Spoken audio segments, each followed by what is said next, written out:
All right, good morning. We have officially started. What do we got? Three, four of you? Four of you. Okay. The other two will show up. All right. So this menu. So last time we started velocity dependent forces, and we started doing an example. So we did a horizontal motion. So here's my horizontal motion. So that we have only the normal force and gravitational force, which are equal and opposite. So there's no other force to it. And it has some initial velocity. So we looked at, first of all, not linear motion, I should say, but linear drag. There we go. That makes a little more sense.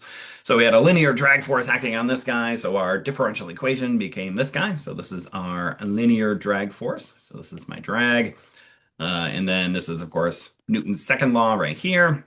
And then we found this guy here, that the velocity was equal to the initial velocity times then this exponential. So again, if I plot my velocity versus time, this thing starts off with some initial velocity and then exponentially decays. So here's my exponential decay. Fantastic. And then from there, we looked at the position versus time by again writing that our velocity is the same thing as our dx dt, integrated that guy, and then found this guy as our position.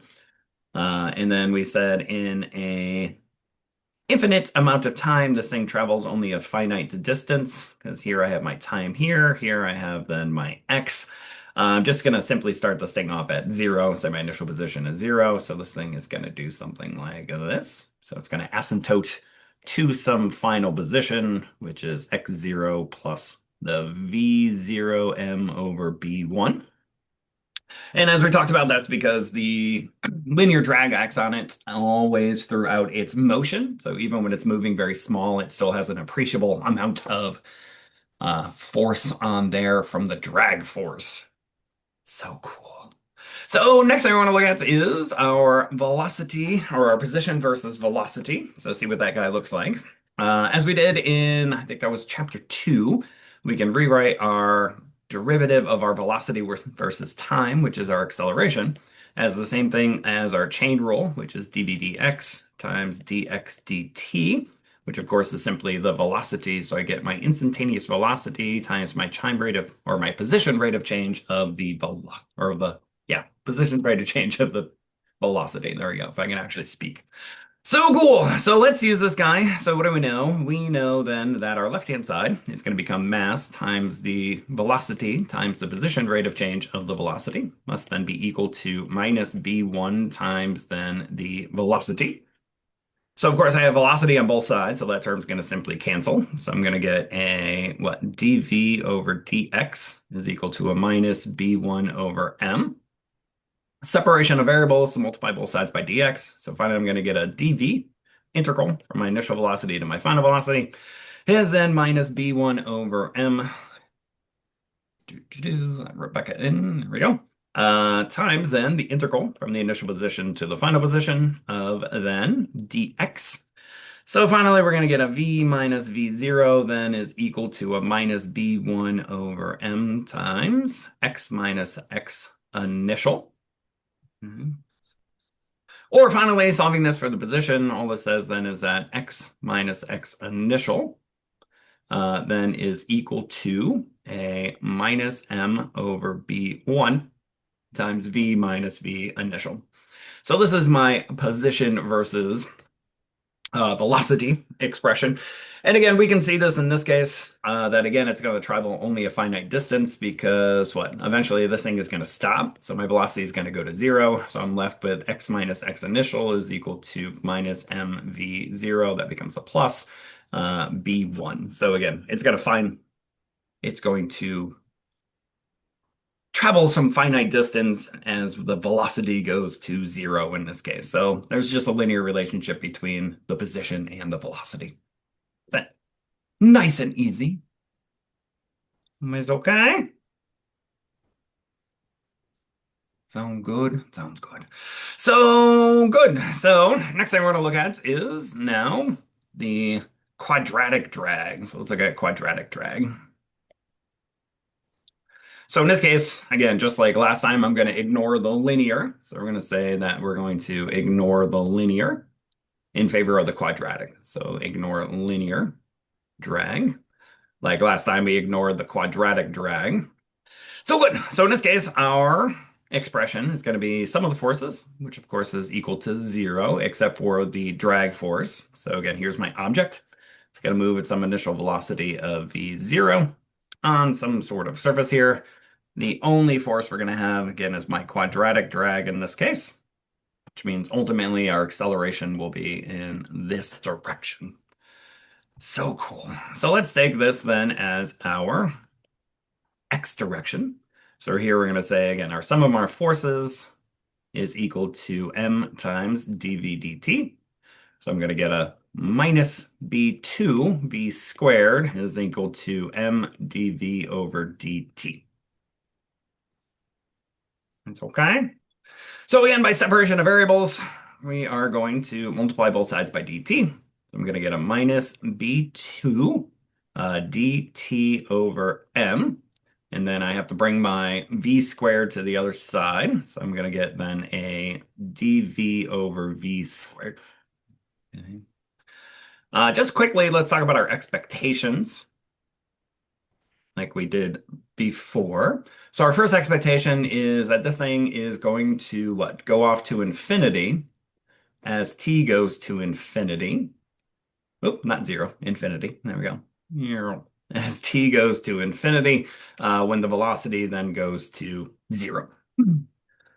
And we talked about this last time. The reason for that is as this guy is trickling on when it has some sort of small velocity, the reason, or at least when it has the drag force is basically barely visible. So my drag force massively goes to 0. So this guy's just going to kind of trickle on.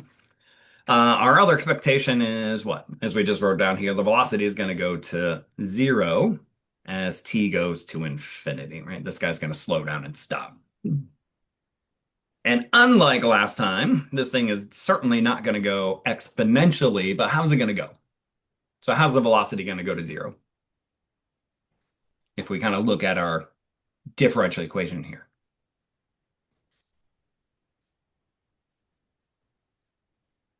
How's it going to go?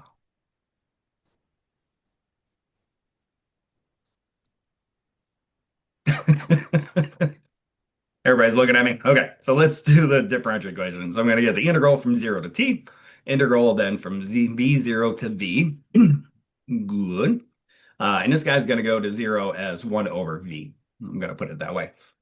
So cool. So left-hand side becomes minus b2 over m times t, right? Because the integral of dt is simply t, evaluated from 0 to t. What's the integral of 1 over v squared? Natural log. That's 1 over v. Oh, Good. So negative. So we're going to get a negative 1 over v from v0 to v. Good, good, good, good. So that's going to be the same thing then as what? V0 minus, oops, sorry, 1 over V0 minus 1 over V, right? Is okay? So cool. So now all I want to do is solve this guy for my V. So let's go ahead and do that. So do you want to see me, you want to see me do that, or just is it okay if I skip steps?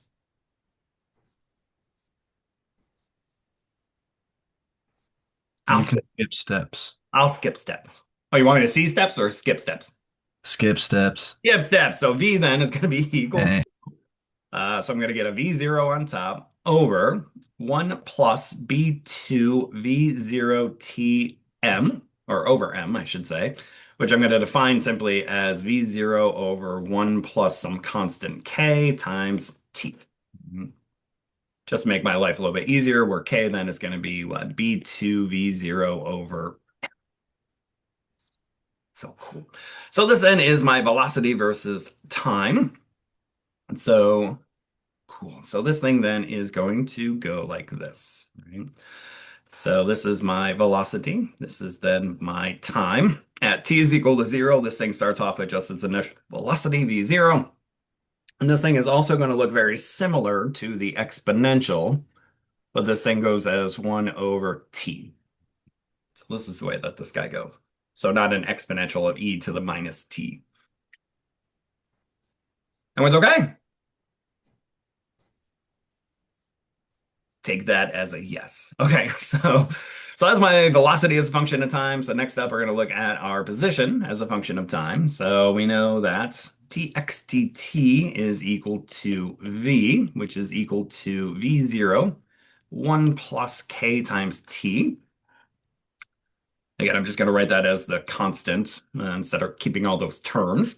Again, we're going to use our separation of variables, dt in this case. Now, in this case, since there's no x terms, I don't have to bring anything over. So I'm going to get a dx integral from x initial to x final is then equal to, so I'm going to get a v0 up front, integral dt over 1 plus kt from 0 to t.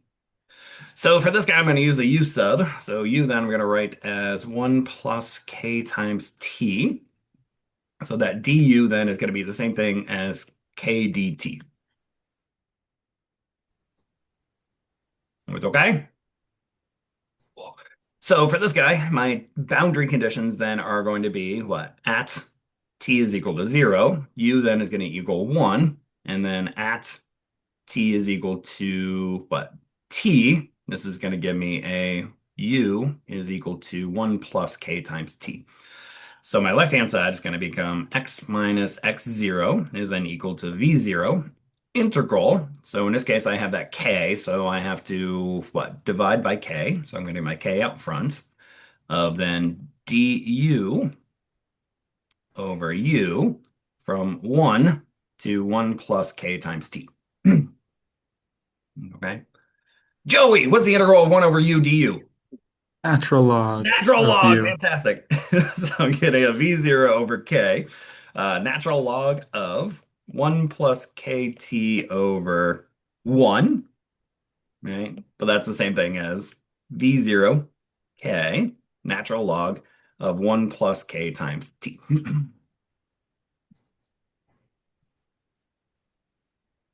It was okay? So in this case, all this thing says then is what? Time, position. This thing is gonna grow something like this forever. So that's gonna be my position versus time. So it's just gonna go natural log, which does something like this. And again, when zero or when t is equal to 0, so at t is equal to 0, natural log of 0, of course, is actually no, natural log of 1 is equal to what? 0. So this thing just starts off at x0, which I'm choosing just to be 0 in this case. Right. So cool. So that's this guy. It was okay. So again, this thing is going to, as our expectation said, as t goes to infinity, right? Let's check our expectation. In this case, as t goes to infinity, the natural log of infinity is equal to infinity, which means that x then is going to go to infinity. So again, our expectation is that this thing should go all the way out to infinity as time goes to infinity, which it does. And again, going back, we know that's true because, again, the drag force in this case becomes really, really tiny, basically almost 0 when the velocity is getting small, which means that it has enough momentum to carry itself all the way out to infinity. So last thing we're going to look at, again, is our position versus velocity. So again, we're going to write A then is equal to, or say, yeah, position versus velocity. So we're going to write A then is equal to, that should be a dv. There we go, dx. So in this case, we're going to get an mv dv dx is then equal to minus b2v squared. So in this case, I got a v on both sides. So I'm going to cancel out the 1v. So I'm going to get a dv dx is equal to a minus b2 over mv. Again, separation of variables, we're going to multiply by a dx over v.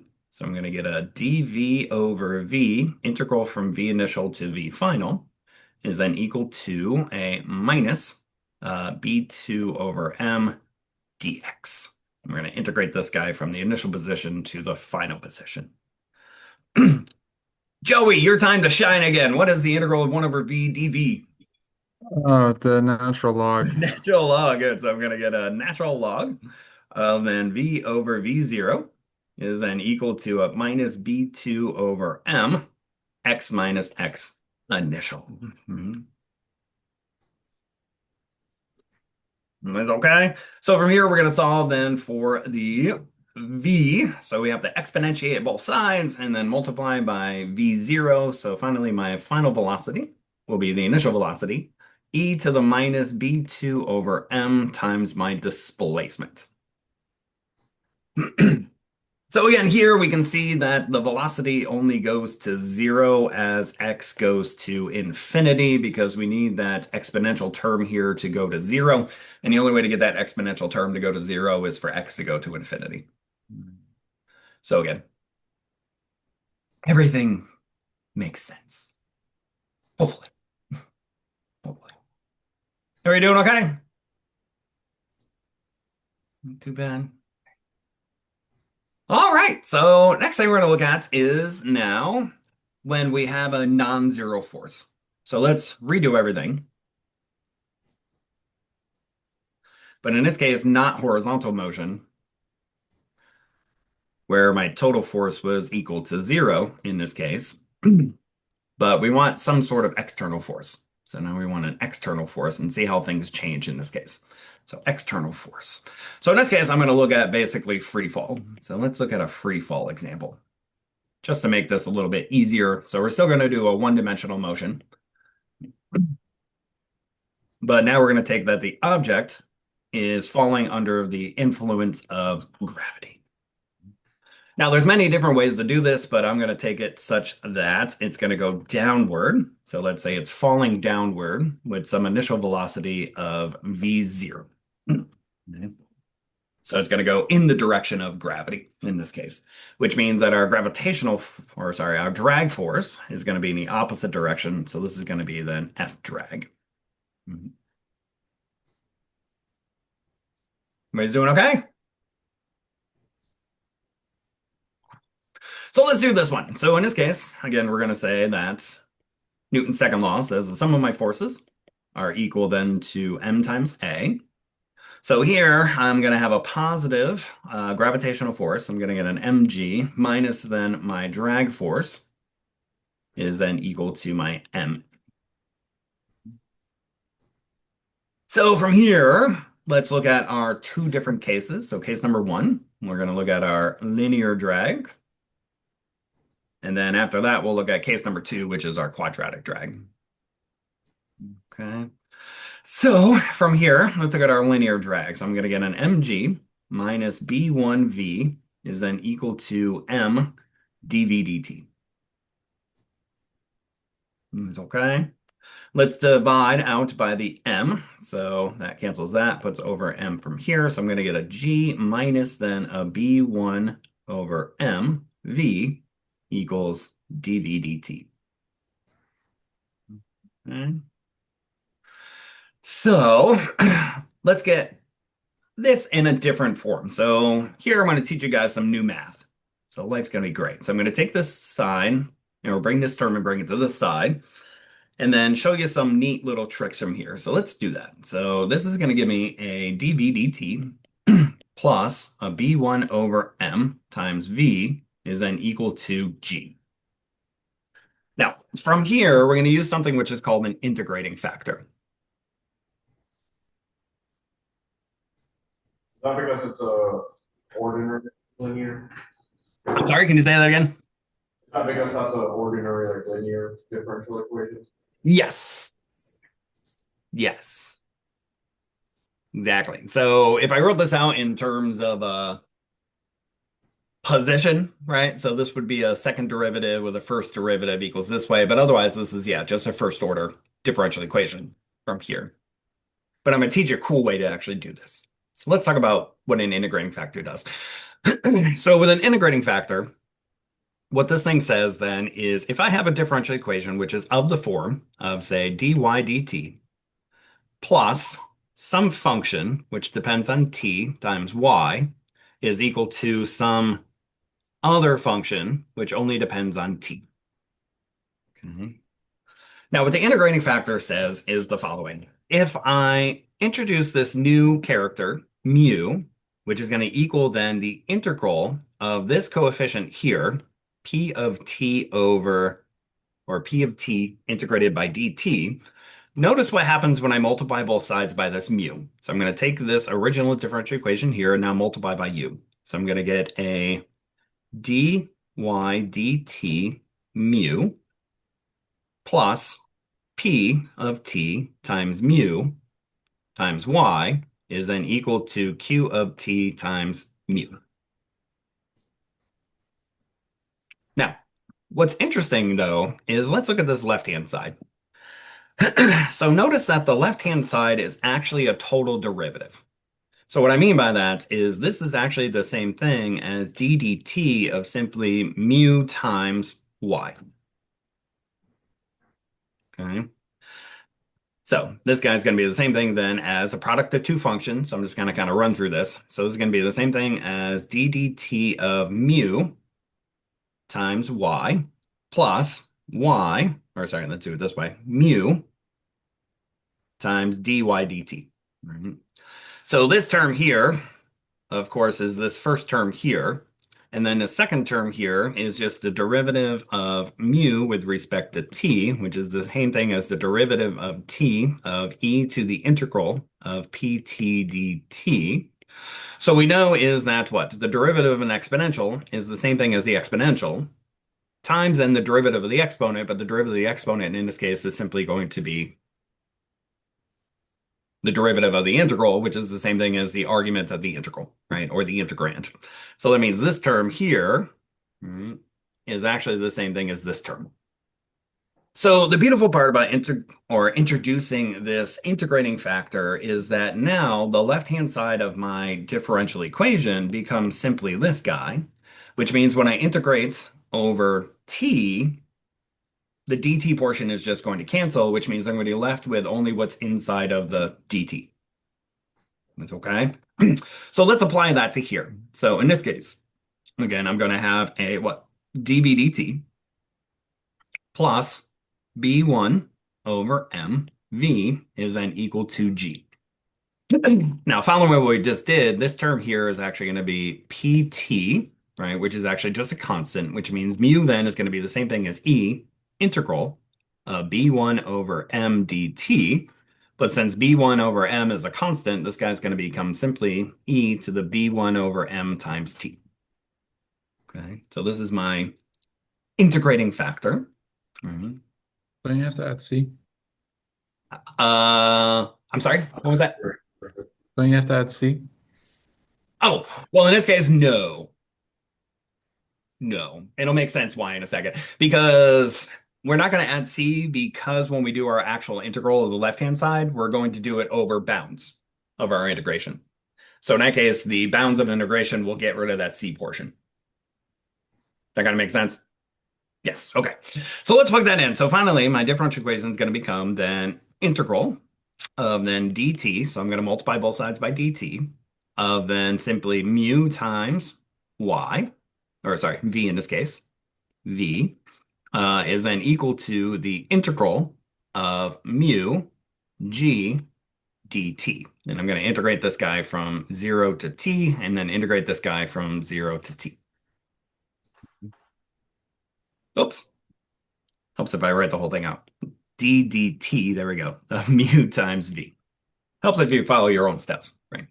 So from here, the dt's are going to cancel. So my left-hand side is actually going to be the same thing then as what? D mu v integral is then equal to, in this case, g is a constant. So I'm going to pull it out. Integral of mu dt 0 to t. Okay. And it's okay. So in this case, let's keep going. So first of all, we're going to integrate this side from 0 to then v. Or sorry, not 0, but v0 to v. So here, this guy is going to be equal to then, my left-hand side is going to become e to the b1 t over m times v minus then simply v0. Okay, and the reason for that is that e to the b1 over m times 0 is simply equal to 1, right? And that's from this term here. Okay. And then the other side is going to be equal to G integral e to the b1 over m times t dt 0 to t. Okay. So here I'm just using that this guy then is what? Mu times v evaluated from v0 to v. That's what this term becomes. Probably should have put that step in earlier, but it's okay. So let's do the integral of the right-hand side. So the integral of the right-hand side, of course, is just going to give me my exponential back divided by the argument of my exponential, and then times e to the b1t over m, evaluated from 0 to t. So this side is going to become simply gm over b1 times e to the b1t over m minus 1. So from here, we're going to solve for what? V. So first thing I'm going to do is add this term to the other side, and then divide everything by the exponential, which is the same thing as multiply by the inverse exponential. So let's do that. So finally, I'm going to get a V then is equal to an e to the minus b1t over m times v0 plus mg over b1 times then 1 minus e to the minus b1t over m.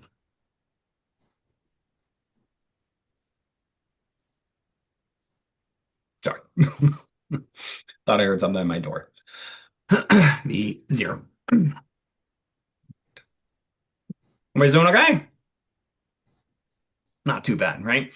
So let's talk about what this thing is actually doing. So let's plot this guy and let's see what it's actually doing. So in this case, let's do that. V0 is less than what we're going to call the terminal velocity. Okay. So first things first, let's find out what the terminal velocity is. So the terminal velocity, what we did way back when in Physics 205 is when the acceleration goes to 0. This was what gives me my terminal velocity. Now, there's a couple of different ways we can find our terminal velocity, but the easiest way is to go back to our original differential equation. So our original differential equation said that what? We had a dv dt plus then a b1 v over m was equal to a, but we're going to say a then is simply equal to, or sorry, is equal to g. There we go. And we're going to set this term then simply equal to 0. Did I miss any terms? I don't think so. No, that's it. Okay. So here, as that goes to 0, this is going to become my terminal velocity. So according to this, my terminal velocity then is going to be simply mg over b2. This should, yeah, b1. Sorry, not b2.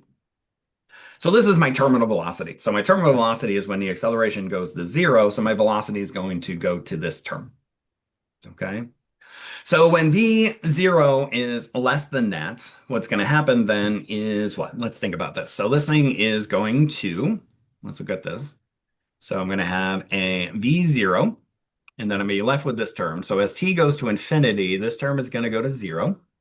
This term is also going to go to 0. So this thing is going to asymptote to then this term of my terminal velocity. Okay? Now, if v0 is less than this, what happens then at t is equal to 0, we're going to end up with what? This term here. So this thing is actually going to asymptote to this term, okay? Where this is my v initial.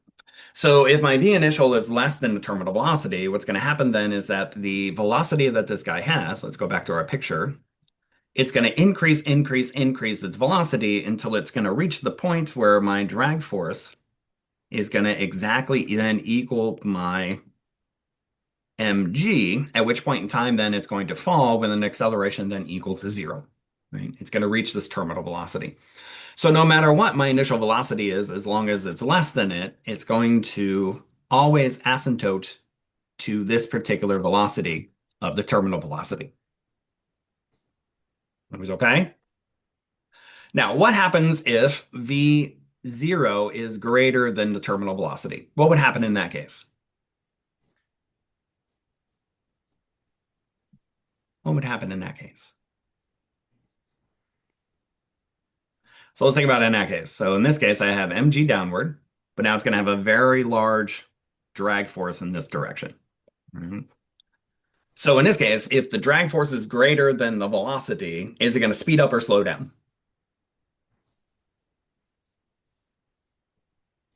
Speed up or slow down. Did you say it again? So if the drag force is bigger than the terminal velocity, right? So if I give it a large initial velocity, if the drag force is bigger than, I shouldn't say terminal velocity, but mg, is it going to speed up or slow down? It's gonna slow down. Going to slow down, right? So what happens in that case then is it's going to actually do the same thing on the other side. So if I give it more velocity, it is also going to slow down, but it's going to asymptotically approach this terminal velocity. Okay. So in this case, if my initial velocity is greater, it's going to asymptotically approach this terminal velocity. So if it starts off less than, it will asymptotically approach it by speeding up. And if I give it too much, it's going to asymptotically approach it by slowing down. Okay. So this is my velocity versus time. And let's actually show that that's true. Okay, so let's show that this is true. So let's think about what happens as t goes off to infinity. So let's go back. So we have a velocity then is equal to a what? E to the minus b1t over m of then what? v0 plus our mg over b1 times 1 plus, or sorry, 1 minus e to the minus b1t over m. Now remember for an exponential, so let's say I have a e to the at, and I want t to be very small, approximately equal to 0. So this guy has a Taylor series expansion that looks like what? 1 plus a times t plus a squared times t squared over 2 factorial plus blah, blah, blah, blah. Ever remember this Taylor series? The easiest one. So good. So let's do that here. So in our case, we have an e to the minus b1t over m. So this guy is going to be approximately equal to 1 minus b1 t over m plus b1 squared t squared over m squared plus blah, blah, blah. Okay. Now in this case, I'm going to truncate it and only use the first two terms. So let's plug those into this expression here. So I'm going to get a v then is equal to a what? v0 times 1 minus, so I'm going to get a b1t over m plus mg over b1 times 1 minus 1 plus b1t over m. Okay. So let's multiply all this out. So in this case, what are we going to get? So this term here is going to cancel this term. Okay. So this term then is going to become equal to, so I'm going to get a v0 minus then v0 b1t over m.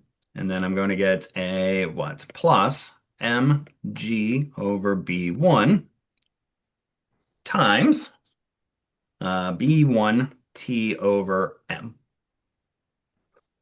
Okay. So this term here is going to cancel this term. This term here is going to cancel this term. So this last term, I'm going to get a what? v0 minus a b, let's do it this way, sorry. v0 b1t over m plus g times t. Is okay? Now, if I ignore this term basically for now, which I'm going to kind of do, so notice this thing then is moving as what? v0 plus g. So my velocity then is going to approximately become equal to v0 times or plus g times t. So basically all that's going to happen again is what? My acceleration term is going to go to just g, and this thing is going to basically just fall as free fall. Okay. So cool. So next thing's next is let's look at our position versus time. So let's do that. So my position versus time comes from the fact that v then is equal to dx dt. which means that what? Dx is going to be the same thing as v dt, integral from 0 to t, integral from x initial to x final. Now again, nothing here depends on x, so my left-hand side is going to become x minus x initial, then is equal to, that's big mess. So we're going to get then, so the integral of, so let's go back. So I have a, there we go. So we have a v0 e to the minus b1t over m dt plus. So one thing I'm going to change up here, because you can kind of see how that works. This term is actually just the terminal velocity term. So I'm just going to write that as terminal velocity in this case, just make my life a little bit easier. So plus my terminal velocity integral of 1 minus e to the negative b1t over m dt, integrated from 0 to t. Is okay? I'm losing Joey. He's falling asleep on me. Okay. I would never. Sorry, I'm so boring. Okay. All right, so let's keep going. So in here, again, I'm going to kind of skip some steps, just make our lives a little bit easier. So this is our exponential term. So again, we're going to get a, what, from 0 to t here. So I'm going to get, when I integrate, I'm going to go this term here down in the front. So this term is going to become simply equal to v0m over b1, 1 minus e to the minus b1t over m. So that's that first term. This term here, I'm going to get a linear term from here. So I'm going to get a plus the terminal velocity times t. And then finally, this term here, I'm going to get very similar to that first term. So in this case, I'm going to get a minus terminal velocity m b1 times 1 minus e to the minus b1t over m. So this then is going to be my position versus time.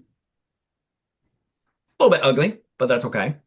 So in this case, let's look as t goes off to infinity. As t goes to infinity, all that's going to happen then is what? This term and this term are going to go to 0, which means that x minus x initial is then going to be equal to v0m over b1 plus vt times t minus vtm over b1. So again, basically this thing is just going to grow linearly, meaning that what? It's just going to move with constant speed at this point, which is going to be my terminal velocity. So as long as I have an infinite distance that this thing can travel, then that means x then is just going to go to infinity because this term here is going to grow to infinity. Basically all it's going to do. And it's going to grow practically linearly, which means if I plot then my position versus time, so this thing's going to have some sort of exponential increase basically here. And then after that, it's just going to become linear, where this is going to have a slope of simply the terminal velocity. That's about it. Everybody's doing okay?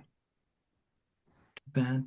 So last thing is, how much time? I got plenty of time. So last thing is we're going to look at our position versus velocity. So again, we're going to write our acceleration as v times dv versus dx.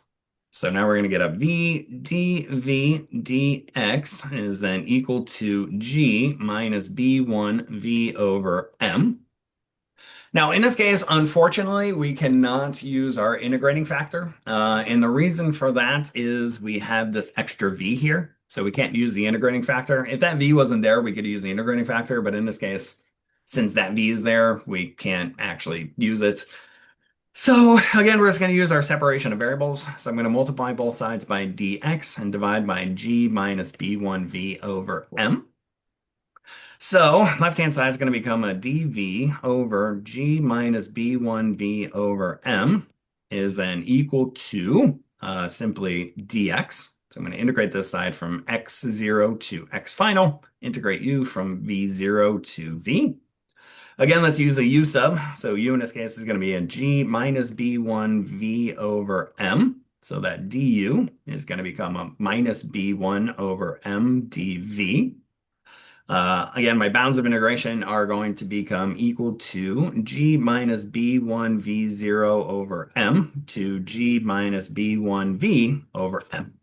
So left-hand side is going to become the minus m over b1 integral from g minus b1 v0 over m to g minus b1 v over m. And I'm going to get a du over u is then equal to x minus x initial. Joey, you ready to shine for me again? Like always, What's the integral of 1 over u du? ln of u. Natural log. Good. So I'm going to get a minus b1 over m. Natural log of g minus, where was I? b1 v over m divided by g minus b1 v0 over m is then equal to x minus x initial. Blah, blah, blah. Can I ask a quick question? What was that? Quick question. So Yep. I have to use the bathroom just now. Yep. What are we for exactly? Oh, we're looking for x as a function of velocity. All right. Okay. Yeah, so that's it. Just looking for that guy. All right. Wait a minute. I messed up that integral. Let's go back. I dropped the v I term. think you dropped a v. I Yeah, did drop a v. Yeah, I did drop a v. Okay. Sorry. I'm still going to use that same u sub. Still going to use that same u sub. But the difference is I have to rewrite v as equal to, so I'm going to get a u plus g times m over b1, right? Yeah. Okay. So let's redo that integral. So we get the integral from g minus b1 v0 over m, g plus b1 v0 over m. But now I have to rewrite this then as m over, so I'm going to get a minus, let's see, let's go back to here. So I'm going to get a minus b1 over m. And then from here, we're going to get an m over b1 u plus g over u is equal to x minus x initial. Okay, so that makes more sense. So here I'm going to get a linear term because if I rewrite this, the left-hand side, my u over u is going to cancel for that one, but I have a u over, forgot my du on here. So anyways, what I'm saying is this one is going to cancel this one, and then this is going to be over u from here. So I'm going to get a natural log from this term here, and then this term here is just going to give me a constant term. Okay, so good. So let me try that again. So this term is going to be, so going back to there, so I'm going to get a minus b1 over m times. So my first term here, again, is just going to give me a u. So I'm going to get an m over b1 times u, which is going to be the same thing then as what? G minus b1 m over v minus a g plus b1 v0 over m plus, and then my second term, let's go back. This guy is going to give me the m over v1 times the natural log times g. So I'm going to get an mg over b1 natural log of g minus b1 v over m g minus b1 v0 over m. There we go. And then all of that is equal to x minus x initial. Oh, okay. Everybody's doing okay? Yeah. Yep. I'm probably gonna need to head out because I gotta head to my kin that I have at 9. Okay, that's fine. We're almost done. I'm recording Yeah. this anyway, so I'm gonna post it so you can catch Okay. up on the last part that you missed here. All right. Sounds good. Thanks, Dr. Greenwood. No problem. All right. See you Wednesday. The so this g term is gonna cancel this g term, and then so I'm gonna get a minus b1m times. So from there, we're going to get a what? So the B1s are going to cancel, the M's are going to cancel. So I'm going to get simply a V0 minus V. So that's going to be my first term. And then my second term, we're going to get then the, what is that going to be? Mg over B1 natural log of then G minus B1V over M, G minus B1V0 over M is then equal to a X minus X initial. I feel like I'm missing some terms here too. Did I mess up the right-hand side? No, I think that's fine. At least we're going to pretend it's fine. So good. So basically, what does this say? So this says to find V as a function of X. So if I wanted my velocity as a function of position, we can't actually do that. So here I have my position as a function of velocity, but if I wanted my velocity as a function of position, we couldn't actually do that. And the reason for that is that what? We have a linear term here, and I have a natural log term here. So trying to solve this guy as a v as a function of x would not work very well, right? Because I have a linear term with a natural log term. So this is, for the most part, about as far as we can actually go. So if I wanted my velocity as a function of position, we would either have to do it numerically, or we would have to do a Taylor series expansion, or we would have to ignore one term in favor of the other term. So basically, if we wanted my velocity as a function of position, we would have to either do this numerically, because there's no closed form solution for this guy, or we would have to do a Taylor series expansion. For example, as v goes to, actually that wouldn't work very well because if v goes to infinity, well, that becomes a small number, so that should be okay. So we'd have to do a Taylor series expansion or ignore one term in favor of another.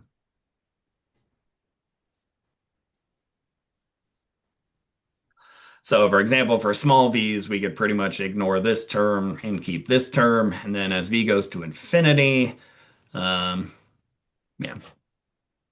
we'd have to ignore the other term. But basically, the point is, that's this guy. So I can write down my position as a function of velocity just fine. That's what this thing is. But I wouldn't be able to find my velocity as a function of position because, again, I have this complete structure here where I have a linear term with a natural log term, so I can't, in close form, find the velocity as a function of position. That's about it. So next up, and we'll do this on Wednesday, we'll look at the quadratic resistance or quadratic drag. So in this case, the only thing that's going to be different is we're going to have an m dv dt equals g, but now we're going to get our minus b2 over m of then v squared. So this is where we're going to pick up next time and look at this guy. Okay? Not too bad. I know. A lot of math at 8 o'clock in the morning, but we'll be okay. All right. Okay, so I will see everybody on Wednesday, assuming my kid's school is not delayed by 2 hours again. Other than that, let me know if you have any questions. And again, I am going to post this online, so life will be fantastic. All right. All right. Have a good day, everyone. I shall see you next time.